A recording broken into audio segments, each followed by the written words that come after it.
चुनाव के संदर्भ में मैं आप सबसे कुछ बातें करना चाह रही थी, इसीलिए मैंने आज यहाँ पर मीटिंग लगवाई। मेरी बहनें यहाँ खड़ी हुई हैं। मैं जानती हूँ कि आपके लिए कितनी मुश्किल परिस्थितियाँ हैं। मैं अच्छी तरह से समझती हूँ कि महंगाई का, समाज का पूरा बोझ आप उठा रही हो। मैं जानती हूँ कि सुबह से शाम तक आप खेती में काम करती हो, घर आके खाना पकाती हो, बच्चों का देखभाल करती हो, घर में अगर जानवर है उनका देखभाल करती हो, सफाई करती हो, और फिर भी इतनी मेहनत के बाद भी आपके सामने इतनी मुश्किल परिस्थितियां हैं कि आप परेशान रहती हैं और आप उन परिस्थितियों का सामना करने के लिए आपको बहुत मुश्किल होती है। यहाँ पे मेरे नौजवान भाई बहन कितने हाथ उठाइए। मैंने सुना है कि यहाँ से प्रवास बहुत होता है बाहर, मुंबई में और दूसरे प्रदेशों में, सही बात है? क्यों होता है ये प्रवास? क्योंकि रोजगार यहाँ नहीं मिल रहा है, सही बात है?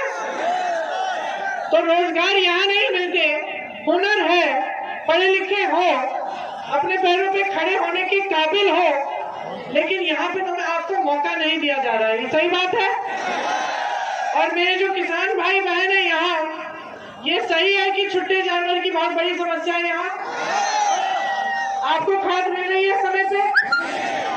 ये सही है कि जबकि आपकी जमीन उपजाऊ है, आपको अपने उपज का दाम नहीं मिलता?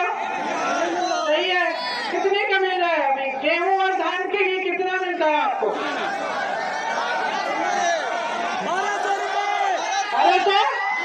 1200 रुपए। ठीक है, हाँ 1000। चलिए, तो ये अगर मैं ये कहूँ कि सब मुश्किलों का सामना कर रहे हैं, चाहे वो किसान हो, बेरोजगार हो, महिलाएं हो, जो भी हो, सब बहुत बड़ी बड़ी मुश्किलों का सामना और परेशानियों का सामना कर रहे हैं, तो ये सही बात होगी? सही है। अब मैं आपसे एक बात पूछना चाहती हूँ कि ये जब मुश्किलें आती हैं, महंगाई आती है, तो आपके घर में पूछती है कि किस धर्म के हैं आप? क्या महंगाई आती है और आपके घर पे खटखटा के पूछती है कि भाई तुम हिंदू हो या मुसलमान हो? क्या बेरोजगारी पूछती है कि तुम किस जाति के हो, ब्राह्मण हो या दलित हो या किस वर्ग के हो? पूछती है बेरोजगारी? नहीं पूछती। जब छुट्टा जानवर आके आपका खेत चलता है तो पूछता है कि कौन से खेत का, भाई किस किसान का है ये खेत? अच्छा इस धर्म का है, चलो मैं दूसरे खेत में जाके चलूंगा, है? पूछता है छुट्टा जानवर। तो राजनीतिक दल के नेता क्यों पूछ रहे हैं भैया? क्यों पूछ रहे हैं? सोचिए, मजाक की बात नहीं है, ये गहरी बात है।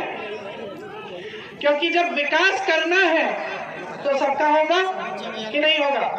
कि एक वर्ग का विकास होगा? हो ही नहीं सकता।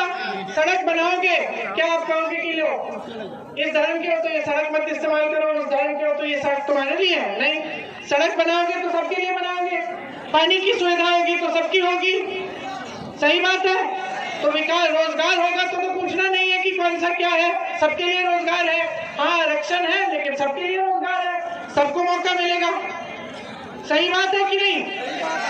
तो राजनीतिक दल और उनके नेता आपके सामने जाति और धर्म की बात क्यों करते हैं? कभी सोचा है कि यूं ही आंख मूंद के दे देते हो वोट धर्म और जाति के आधार पर? मैं एक मोहल्ले में गई, वहां मैंने देखा कोई सड़क नहीं, टूटी फूटी सड़क, पानी नहीं, पूछा बिजली आती है? कहा दीदी नहीं आती। बिल भर दो, बिल भरते हैं। अच्छा विधायक कौन है? नाम लिया विधायक का, काम करता है? नहीं करता। वोट दोगे दोबारा? हाँ जी। वाह जी। तो मैंने पूछा क्यों? जी हम तो वोट अपने धर्म के आधार पर दे देते हैं हर बार। यही बात मैंने कहीं और सुनी कि भाई क्यों बार बार वोट दे रहे हो इसको, काम तो कर नहीं रहा है तुम्हारा। जी हम जाति के आधार पर दे देते हैं, हमारी जाति का है, हम सोचते हैं कि इन्हीं को देंगे। तो क्या हो रहा है?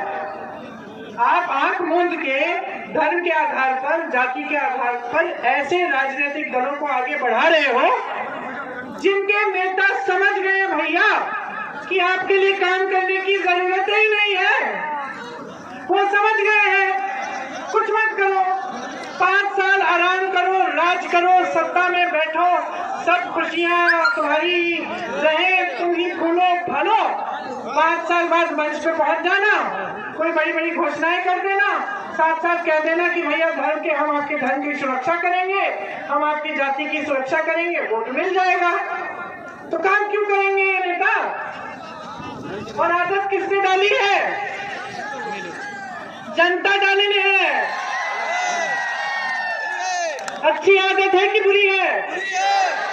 अरे घर में अपने बेटे की आदत डाल दो कि कोई काम करने की जरूरत नहीं है, उसको खिलाते पिलाते रहोगे तो निकम्मा होगा कि नहीं? तो जाके बाहर जाके नौकरी ढूंढ के तुम्हारे लिए कमाएगा कि नहीं? नहीं कमाएगा। तो जब इतनी समझदारी अपने परिवार के लिए, इतनी समझदारी अपने बच्चों की परवरिश के लिए, तो अपने विकास के लिए और अपनी राजनीति में इतनी समझदारी क्यों नहीं दिखा रहे हो? ये मेरी शिकायत है आपसे। आपने इन नेताओं को इतनी हिम्मत दे दी है, आपने इन नेताओं को, ये जो राजनीतिक दल है, बसपा, समाजवादी, भाजपा, इतनी हिम्मत दे दी है आपने इनको कि कुछ नहीं करेंगे, लेकिन मंच पे खड़े होकर आपसे झूठ बोल के, आपसे धर्म के आधार पर, जाति के आधार पर वोट लेके वो फिर से सत्ता में आएंगे। और ये जो आपने आदत डाली है, इससे नुकसान उनका नहीं हो रहा है। उनके बेटे अच्छे अच्छे स्कूलों में पढ़ रहे हैं, विदेश चले जाते हैं, वो तो अच्छे अच्छे हवाई जहाजों में घूम रहे हैं। मोदी जी का हवाई जहाज देखो, 8,000 करोड़ का एक हवाई जहाज है। मोदी जी दुनिया घूमते हैं उस हवाई जहाज में। योगी जी के यहाँ देखिए, है तो योगी, लेकिन कितनी बड़ी बड़ी गाड़ियों में घूमते हैं, कितनी बड़ी सिक्योरिटी सुरक्षा लेके घूम रहे हैं।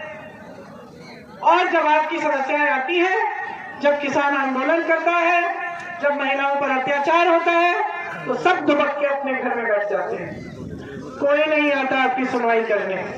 किसान 1 साल से दिल्ली के बॉर्डर पे नरेंद्र मोदी जी के घर के सामने 10 किलोमीटर की दूरी भी नहीं है, खड़ा रहा 1 साल के लिए। 700 किसान शहीद हुआ। कहाँ थे हमारे प्रधानमंत्री जो पूरी दुनिया घूम सकते हैं, जो 16,000 करोड़ रुपए के दो हवाई जहाज खरीदे हैं और पूरे गन्ने के बकाये को 14,000 करोड़ रुपए को नहीं दे पा रहे किसानों को? वो प्रधानमंत्री कहाँ थे? क्यों नहीं आए? जब उनके ही मंत्रिमंडल के मंत्री के बेटे ने 6 किसानों को लखीमपुर खीरी में अपनी जीप के नीचे कुचल डाला, तो वो प्रधानमंत्री और आपके मुख्यमंत्री योगी आदित्यनाथ जी क्यों नहीं गए लखीमपुर खीरी उन परिवारों से मिलने?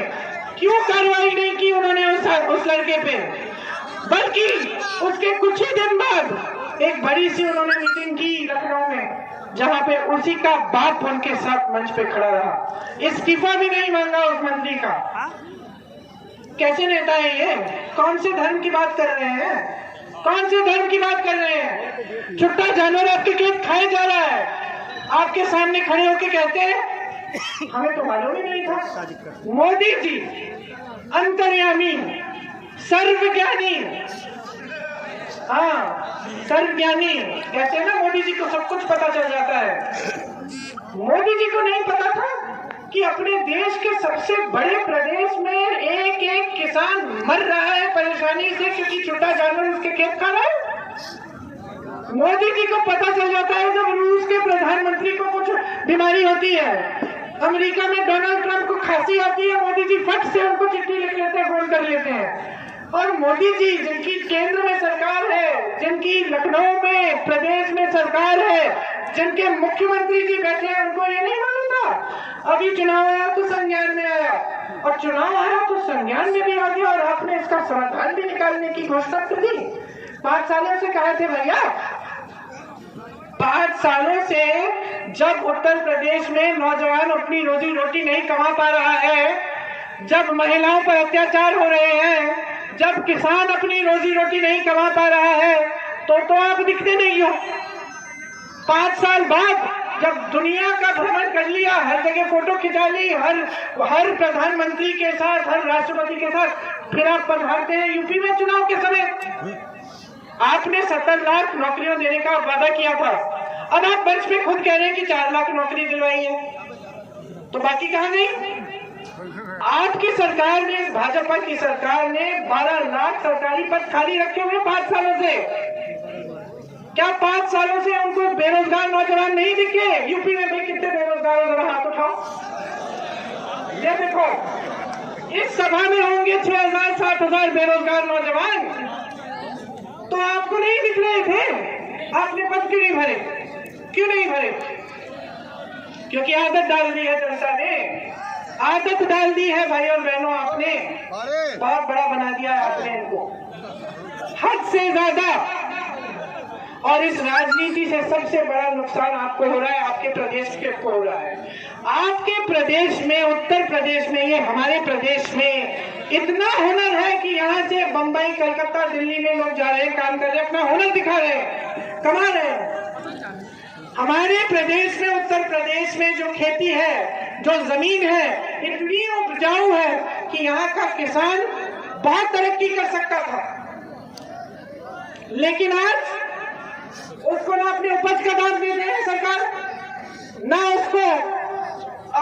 उसको इस समस्या से छुटकारा दे रहे हैं, बल्कि बड़ी बड़ी बिजली के बिल, बड़ी बड़ी पेट्रोल डीजल के बिल दे रहे हैं। क्यों हो रहा है ये सब? समझ लीजिए। अब मैं बहुत गहरी बात कहने वाली हूं, ध्यान से सुनिए। आपको गरीब रखा जा रहा है, आपको गरीब जानबूझकर रखा जा रहा है। रोजगार से पता चलता है। देखिए, खाली पद है 12 लाख, ठीक है, आपने नहीं भरे, लापरवाही होगी। बाकी रोजगार कहां से आते हैं? बाकी रोजगार छोटे दुकानदार, छोटे बिजनेस, छोटे मैन्युफैक्चरिंग के यूनिट से आते हैं। ये हमारे देश की रीढ़ की हड्डी है। आपने उन बिजनेसों को क्या किया? तकरीबन सारे के सारे बंद होने के कगार पे है। जो छोटा दुकानदार है वो कमा नहीं पा रहा है। आपने उसमें नोटबंदी कर दी, जीएसटी कर दी, लॉकडाउन आया, कोरोना आया, बड़े बड़े बिल थोप दिए, वो बंद होने के कगार पे है। और कहां से आते हैं रोजगार? बड़ी बड़ी संस्थाओं से। अब ये लोग कहते हैं कि कांग्रेस पार्टी ने 70 सालों में किया क्या, लूटा है आपको, ये किया वो किया है।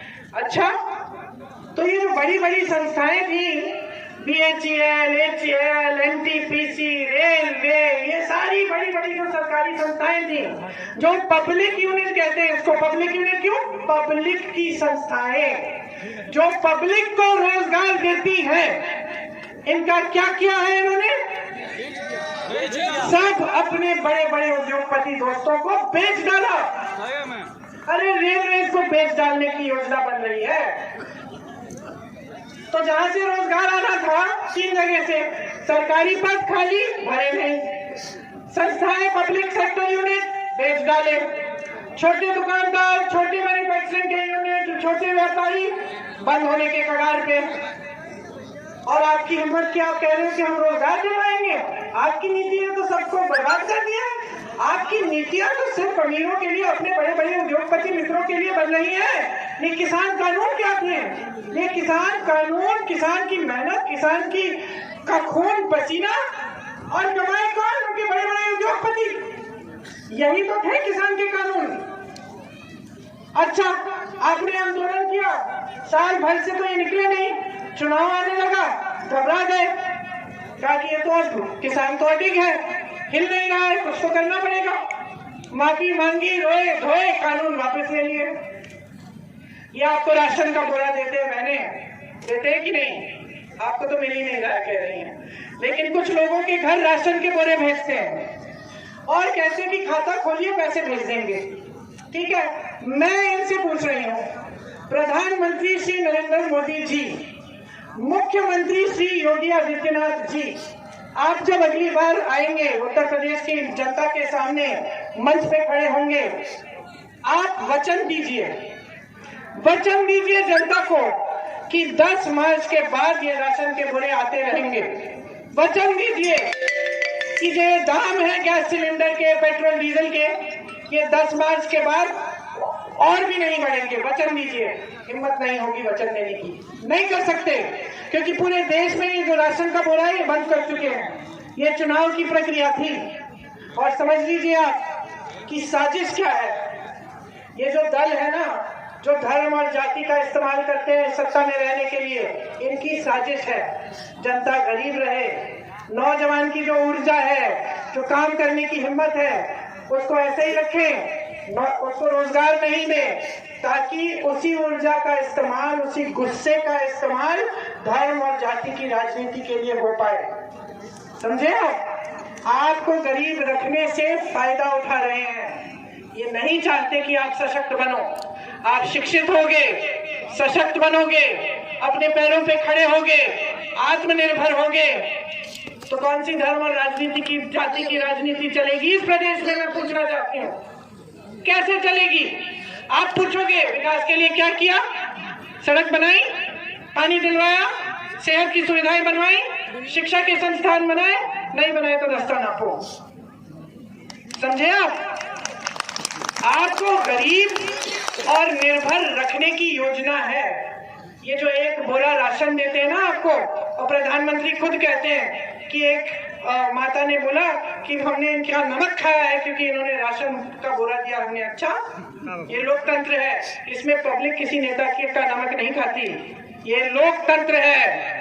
लोकतंत्र में सत्ता पब्लिक का होता है, शक्ति पब्लिक की होती है, किसी नेता की नहीं होती।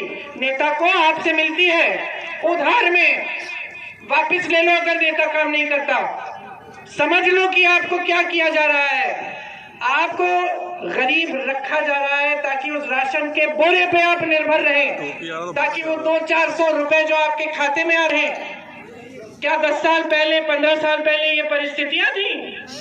10 साल 15 साल पहले जब मनरेगा वगैरह आया था तो नौकरी ढूंढने के लिए बाहर जाते थे, कमा लेते थे थोड़ा बहुत। ये नहीं था कि आप उस राशन के बोरे का इंतजार करते थे और जब वो मिलता था आप सोचते थे कि सरकार ने एहसान किया है। कोई किसी पे एहसान नहीं करता है इस दुनिया में, और खास तौर से राजनीति में कोई किसी पे एहसान नहीं करता। आपका हक है, आप भूल गए हो। आप भूल गए हो कि आपका हक है राशन क्या?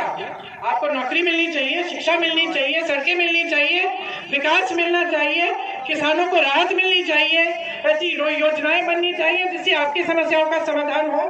अरे आपको कोई आपत्ति आई, आप पीड़ा में हो, आप पर अत्याचार हो, नेता का फर्ज है आपके पास आना। अगर आपके पास नहीं आता तो वो नेता नहीं है, नेता नहीं है अगर आपके पास नहीं आता। लेकिन आप भूल गए हो, बुरी आदत डाल दिया आपने। अब कांग्रेस पार्टी आपके सामने खड़ी है, मैं यहाँ आई हूँ, मैं कुछ घोषणाएं करूंगी, मैं बताऊंगी कि कांग्रेस पार्टी आपके लिए क्या करना चाहती है, और मैं आपको समझाने की अभी कोशिश करूंगी कि आपको मुझ पर भरोसा क्यों करना चाहिए। क्योंकि मैं कुछ बातें कह रही हूँ, शायद मेरी पार्टी ने पहले करके भी दिखाई है, इस पर भरोसा करिए। या फिर आपको लगे कि हाँ 3 साल से इनके नेता, इनके पदाधिकारी, इनके कार्यकर्ताओं ने जनता का संघर्ष किया है, जनता के साथ संघर्ष किया है, जब जब जनता को दुख हुआ ये लोग आए, तब आप भरोसा करेंगे। तो कुछ वजह होनी चाहिए। आंख मूंद कर धर्म और जाति के आधार पर मत करो भरोसा, ये इस्तेमाल हो रहा है आपका। कांग्रेस पार्टी क्या कह रही है? किसानों की समस्याएं, छुट्टे जानवर की, मोदी जी, योगी जी को मालूम ही नहीं था, चलो अब मालूम पड़ गया तो कुछ घोषणा करने जा रहे हैं। छत्तीसगढ़ में कांग्रेस की सरकार है, कांग्रेस की सरकार ने इस समस्या को सुलझा दिया है। ये छत्तीसगढ़ में सबसे बड़ी समस्या थी। क्या किया सरकार ने? सरकार ने कहा कि आप अगर छुट्टे जानवर का देखभाल करोगे तो सरकार आपसे 2 रुपए किलो जानवर का गोबर खरीदेगी। अब हंसो आप कि गोबर खरीद के भैया सरकार क्या करेगी। लेकिन सुनिए, सरकार ने गोबर खरीद के स्वयं सहायता समूह में महिलाएं जो काम करती है ना, उनको दिया, उससे खाद बनवाई, और फिर वो खाद उन समूह से खरीदी तो महिला का फायदा हुआ। उस खाद से उस गोबर से गोबर गैस बनाई, गोबर का इस्तेमाल हुआ, जनता का फायदा हुआ। इससे क्या हुआ? जनता ने उन जानवरों का देखभाल करना शुरू किया, क्योंकि उन जानवरों से कमाई हो रही थी जनता की। 2 रुपए किलो गोबर मिल रही थी सरकार को, और जनता को 2 रुपए मिल रहा था हर किलो के लिए। समस्या सुलझ गई, उसका समाधान निकल गया। आज छत्तीसगढ़ में जाइए, कहीं छुट्टा जानवर नहीं दिख रहा है। अब आई आपकी उत्तर प्रदेश की भाजपा की बड़ी धार्मिक सरकार, जो धर्म की बातें करती है आपके सामने। क्या किया इन्होंने? गौशालाएं बना दी, गौशालाओं में गाय को धर दिया, चारा नहीं दिया, पानी नहीं दिया, तमाम गौशालाओं में तो छत भी नहीं है, वीडियो देखे हमने पिछले साल, कितने सारे निकले थे। गाय मर रही है, पानी नहीं है, चारा नहीं है, जेसीबी से उठा के 10-10 गाय को यूं धरा जा रहा है, उनके ऊपर मिट्टी डाली जा रही है, जिंदा है उसको गाड़ा जा रहा है। कुत्ते घूम रहे हैं और गाय को यूं चुग रहे हैं, गाय के घाव को नोच रहे हैं, खा रहे हैं, जिंदा गाय को। ये है इनका धर्म, ये है इनका बनावटी धर्म, जिस आधार पर आपसे ये मांग रहे हैं वोट। सबसे बड़ा धर्म नेता का सेवा होता है, यही भगवत गीता में लिखा है। किसी भी पंडित से पूछ लीजिए, किसी भी ग्रंथ को पढ़ लीजिए, चाहे वो भगवत गीता हो, चाहे मुसलमानों से पूछिए कुरान शरीफ में क्या लिखा है, चाहे बौद्ध धर्म में पूछिए कि बुद्ध भगवान ने क्या कहा था, चाहे ईसाइयों से पूछिए कि उनके ईसा मसीह ने क्या कहा था। सबने एक ही चीज कही थी नेता के लिए, सबसे बड़ा धर्म आपका है सेवा, और इस धर्म को इस्तेमाल मत करो।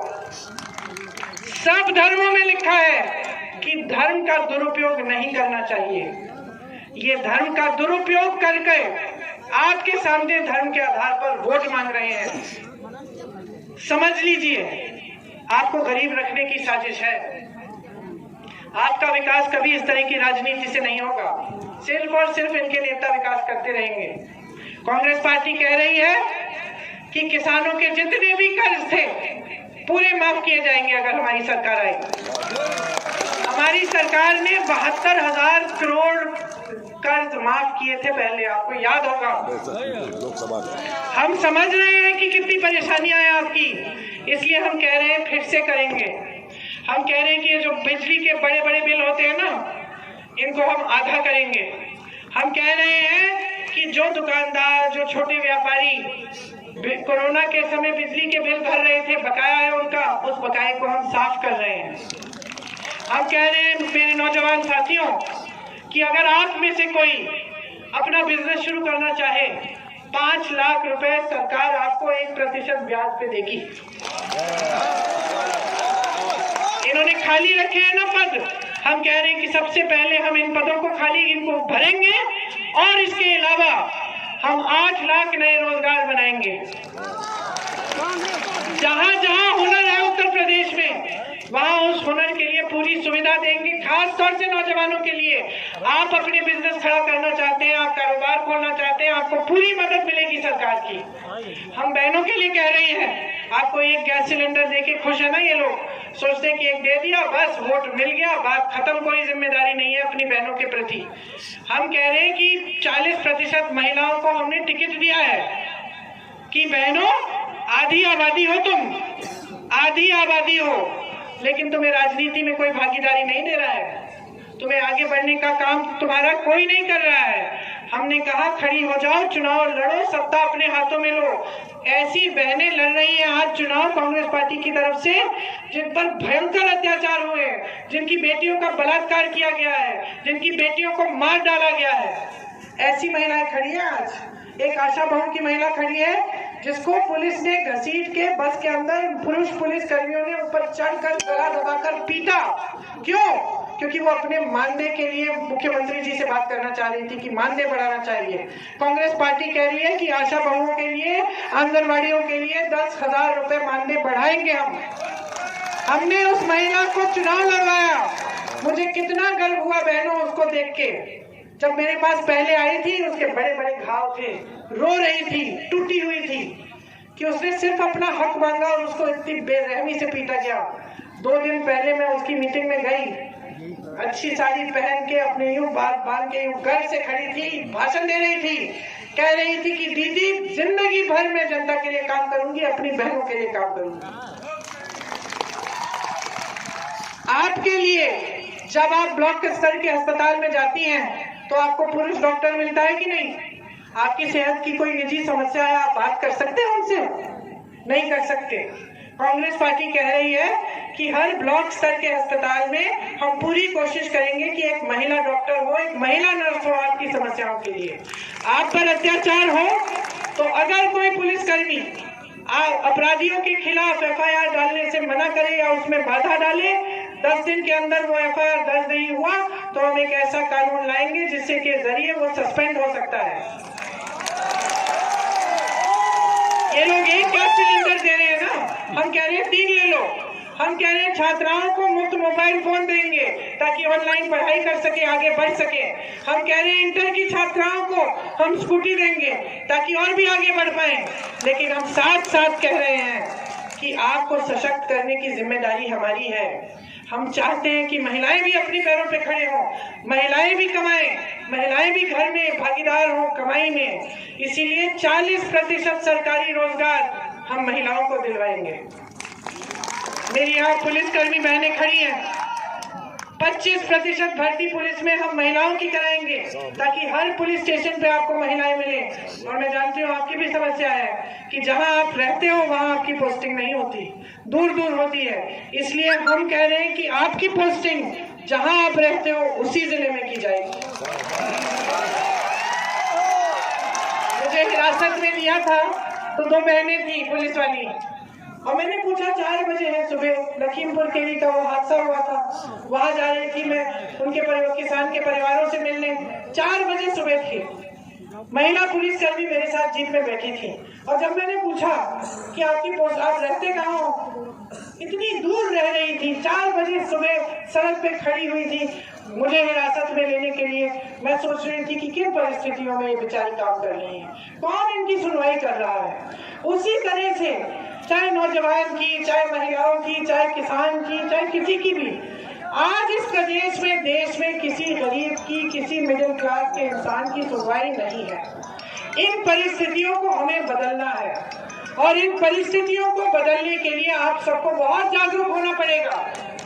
बहुत हो गया है ये धर्म और जाति की आधार पर राजनीति इस प्रदेश में दशकों से चल रही है और इससे आपका कुछ फायदा नहीं हुआ। अगर आपका फायदा होना था तो देश का सबसे बड़ा प्रदेश, सबसे ज्यादा नौजवान इस प्रदेश में, सबसे ज्यादा हुनर इस प्रदेश में, तो ये देश का सबसे बड़ा, सबसे योग्य प्रदेश आगे क्यों नहीं बढ़ा? ये विकसित क्यों नहीं हुआ? यहाँ के लोग अमीर क्यों नहीं हो रहे, गरीब क्यों होते चले जा रहे हैं? क्योंकि आपके हित में कोई काम नहीं करना चाहता, सिर्फ अपने हित में आपका इस्तेमाल किया जा रहा है। तो ये सब बातें कहने के लिए मैं यहाँ आई। अब चुनाव है, सोच समझ के ये वोट डालिए, इसको व्यर्थ मत करिए। ये वोट आपके पक्ष में जाना चाहिए, आपके पक्ष में। जो नेता, जो पार्टी आपके लिए खड़ी होती है, जो आपके संघर्ष में शामिल होती है, जो आपकी समस्याओं को समझती है, ये कि नहीं कहती कि 5 साल बाद आज संज्ञान में आ गया, उस राजनीतिक पार्टी को आप आगे बढ़ाओ ताकि आपका विकास हो, आपके बच्चों के लिए, उनके भविष्यों के लिए मेहनत हो, काम हो। आप मेहनत से बच्चों को बड़ा करते हो, खेती में काम करते हो, अपनी दुकानों में काम करते हो, मजदूरी करते हो, किस लिए? ताकि आपके बच्चे एक बड़े राशन पर निर्भर हो कि बड़े होकर उनका भविष्य बने, कमाए, रोजगार मिले। तो आप अब इस बार एक ऐसी सरकार को बनाओ जो आपको रोजगार दिलवाए, जो आपके प्रदेश को विकसित करे, जो आपका हक आपके हाथों में दे। और ये सरकार सिर्फ और सिर्फ कांग्रेस पार्टी दे सकती है आपको। कांग्रेस पार्टी के नेता इस देश के लिए शहीद हुए। इस देश की आजादी की लड़ाई कांग्रेस पार्टी ने लड़ी किस लिए? ताकि आप सब आजाद हो, ताकि आप सब आजाद हो। आज आप आजाद नहीं हो। जब तक आप गरीब रहोगे, जब तक आप आत्मनिर्भर नहीं होगे, तब तक आप आजाद नहीं होगे। तब तक आपको ऐसे राजनीतिक दल गुलाम बनाए जाएंगे ताकि वो अपना स्वार्थ साध पाए। ये बात समझ लो। आपको अपनी आजादी चाहिए तो आपको कमाना पड़ेगा। आपको कमाने के लिए आपको रोजगार देना पड़ेगा सरकार को। आपको कमाने के लिए मदद करनी पड़ेगी। आपके भविष्य को उज्जवल बनाने का काम करना पड़ेगा और ये काम करने के लिए हम सब तैयार हैं। हम आपके लिए समर्पित हैं, दिन रात आपके लिए काम करेंगे। आप कांग्रेस पार्टी की सरकार एक बार बनाकर तो देखिए, एक बार बनाकर तो देखिए इस प्रदेश में, और देखिए कि कैसी तरक्की आती है, किसकी हिम्मत होगी आपके सामने ये सब कहने की कि उनको संज्ञान नहीं था आपकी समस्याओं का? किसी की हिम्मत नहीं होगी। आपकी समस्या आएगी, हम पहुंचेंगे, हम समझेंगे और हम उसको सुलझाएंगे। ये मेरा है वादा है आपसे। आप सब यहाँ के प्रत्याशी को जिताकर यहाँ पर कांग्रेस का विधायक, प्रदेश में कांग्रेस की सरकार देकर अपने ही भविष्य को उज्जवल बनाएंगे। आप सबको बहुत बहुत धन्यवाद। बहुत ध्यान से मेरी बातें सुनी। बहने याद रखना बात को, भाइयों आप भी याद रखना। चुनाव के समय जब वोट देने जाओगे आप तो याद रखना कि मैंने क्या कहा है आपके सामने। ये वोट आपके लिए है और किसी के लिए नहीं है। अपने पक्ष में दीजिए इस वोट को। बहुत बहुत धन्यवाद। जय हिंद, जय हिंद, जय हिंद, जय हिंद।